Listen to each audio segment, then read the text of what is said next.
The Rochester is a premium Tier 7 American heavy cruiser and one that I don't think I can recommend.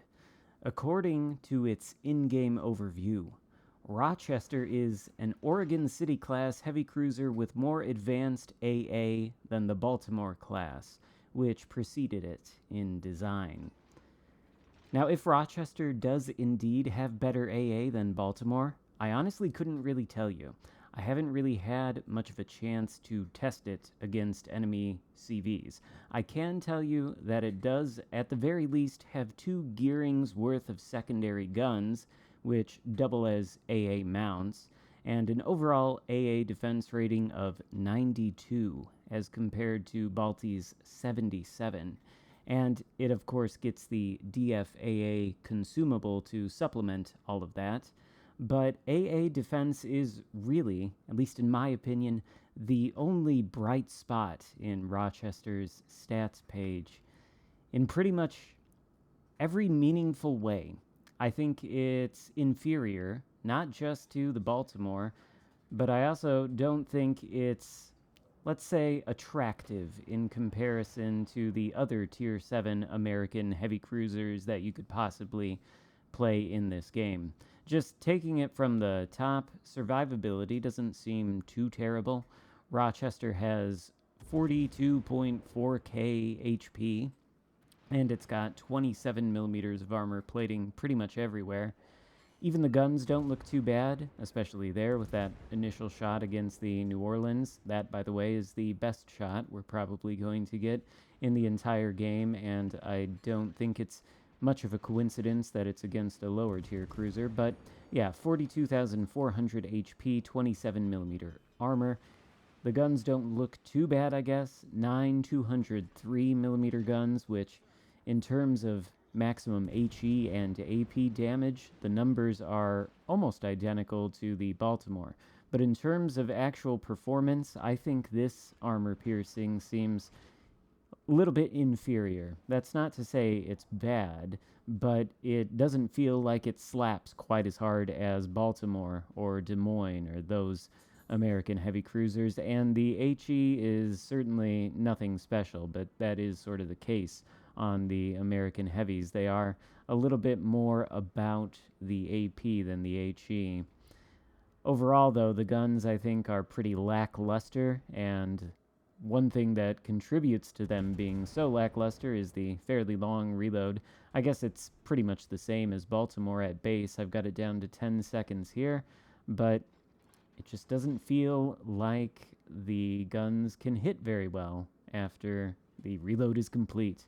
In terms of maneuverability, the Rochester is comparable to the Baltimore, more or less the same top speed and turning circle, but a significantly longer rudder shift.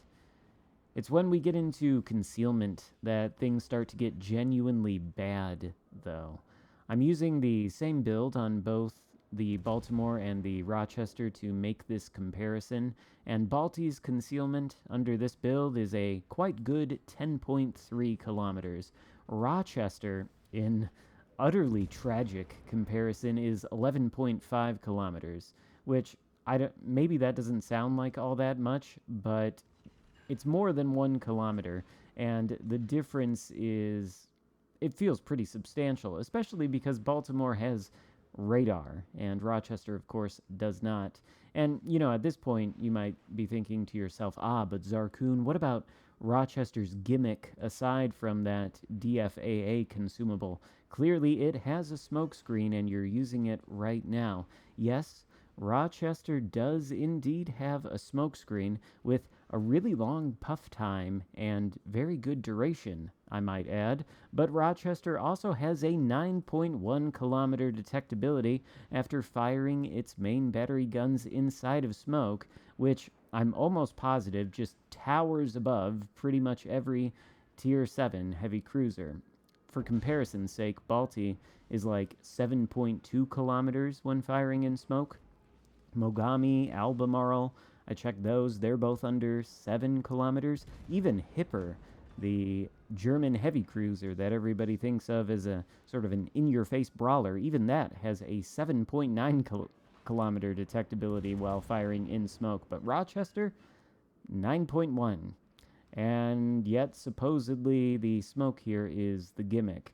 9.1 is pretty bad. I think you'll see it actually come to bite me here later on in this game, if I remember correctly. But, you know, you might think to yourself that you could play this ship sort of like you could play another Tier 7 cruiser with a smoke screen, albeit a light one, the Kutuzov, that Russian cruiser with the long range and the smokes. The Kutuzov itself only has a smoke firing penalty, though, of 7.5 kilometers, and the Kutuzov has Russian ballistics, whereas these are American ballistics. These shells are very floaty. I think they honestly might be a little bit slower than the Baltimores. They take a long time to reach the target, and the range itself, to begin with, isn't all that special. So it's not like you can be sniping targets from the back of the map the way you can in the Soviet cruisers as sort of a way to make up for your smoke screen. So really, I guess what to make of this cruiser? Honestly, I don't really know. I am not enjoying playing it, I can say that. And honestly, I don't really think I have any intention of playing it too much in the future. And that isn't to say that this ship is irredeemably bad or anything. I think it's probably the worst Tier 7 American cruiser, but that of course leaves open comparison to ships of other nations. Don't really think I need to make any of those here. The bottom line is I don't recommend this ship. This game that I'm showing you now in the background, we can draw our attention a little bit more to it. I think it's the most interesting one I had, in part because of that Mahan and that not that Benham, but that Benson earlier, sitting in their smoke screen, being spotted by my sonar. This thing does have sonar, so that's pretty nice. At least you'll get some advanced warning of torpedoes if you're sitting in the smoke screen. But this slow sort of reload and this middle-of-the-road American HE, coupled with the AP, which, you know, while not bad, it's not Baltimore. It's hard to do a lot of meaningful damage. Well, maybe hard is the wrong word, but this cruiser doesn't do meaningful damage, it seems to me, as easily as some other ones. It can be fine against broadside cruisers with its armor-piercing broadside battleships. Obviously, the HE has good penetration, being 8-inch or 203mm HE, but overall, this ship is just not fun to play. I struggle to think of a reason that you might want to play it over the likes of Baltimore or Wichita or Cleveland, or even some of the other premium Tier 7 American cruisers. Azur Lane Baltimore, Azur Lane Montpelier. Why wouldn't you play those over this? I don't know. I think it would probably boil down to this thing has a smoke screen. And of course, smoke screens do offer you the ability to take concealment with you wherever you want to on the map and sort of deploy it at will. But the 9.1 km smoke firing penalty, that makes it really difficult to use. And you can just imagine a situation where you're sitting in a smoke screen and an enemy destroyer gets within 9.1 kilometers of you, and suddenly you're spotted in the smoke screen, and everything that previously couldn't see you is now aiming at you. Wouldn't be a fun time.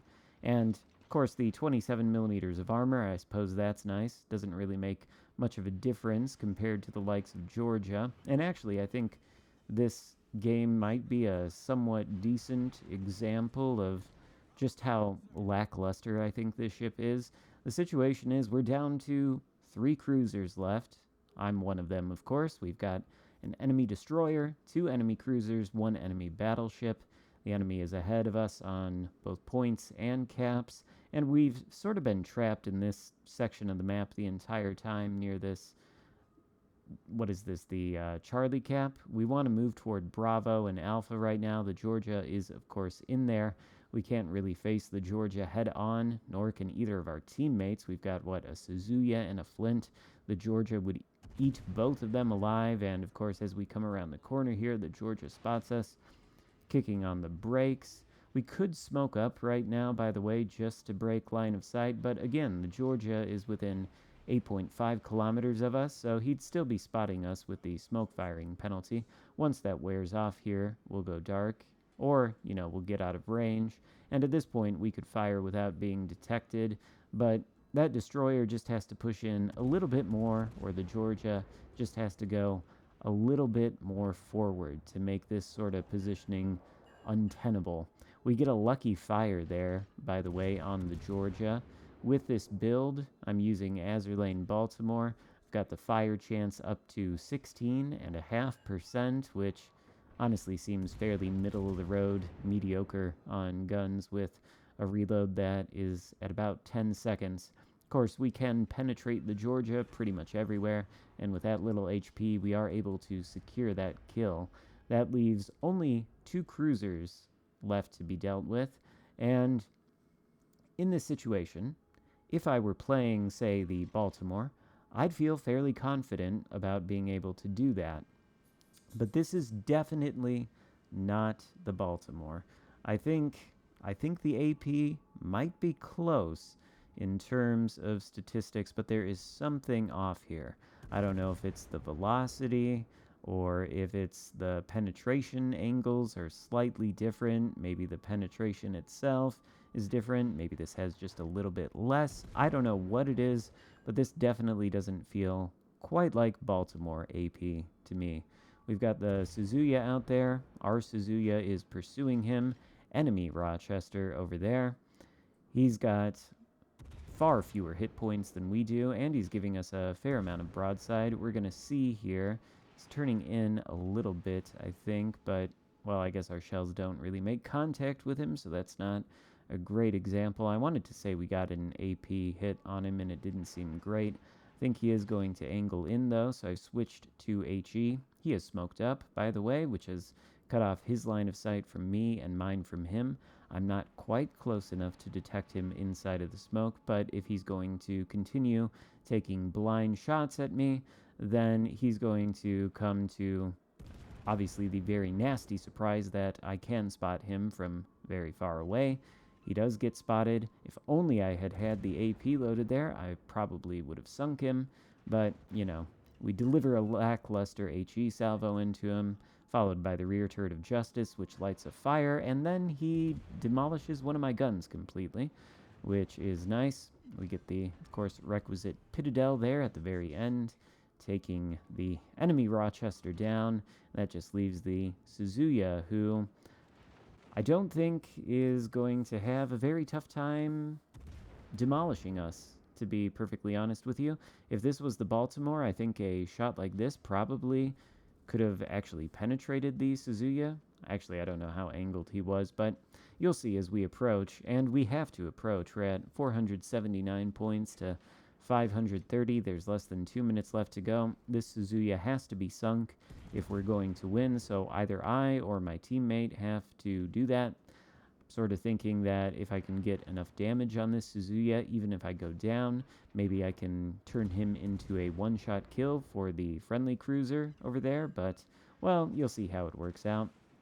The Suzuya is able to deal damage to me and light fires with his high explosive. Our HE is not quite as good as his. We get 2 fires on him. He's able to DCP those. We switch to the AP, I think, maybe inadvisedly. He's obviously turning into angle now. The AP does some stuff against his superstructure, I guess. We're trying to aim for his turrets and take him out, but having no luck on that, and we don't even get another shot before he takes us out there.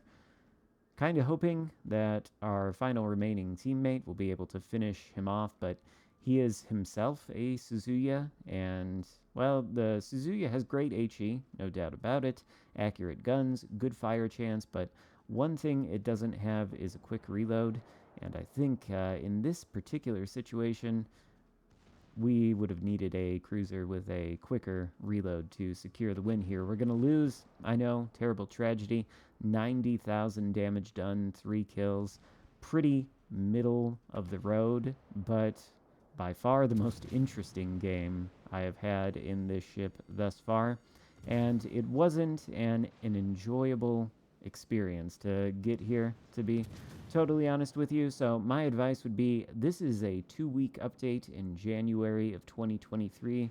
Ladies and gentlemen, if you are just itching to buy a new premium boat on World of Warships Legends, maybe wait a couple weeks and see what they've got in store for the next update, because I would save my doubloons on this one.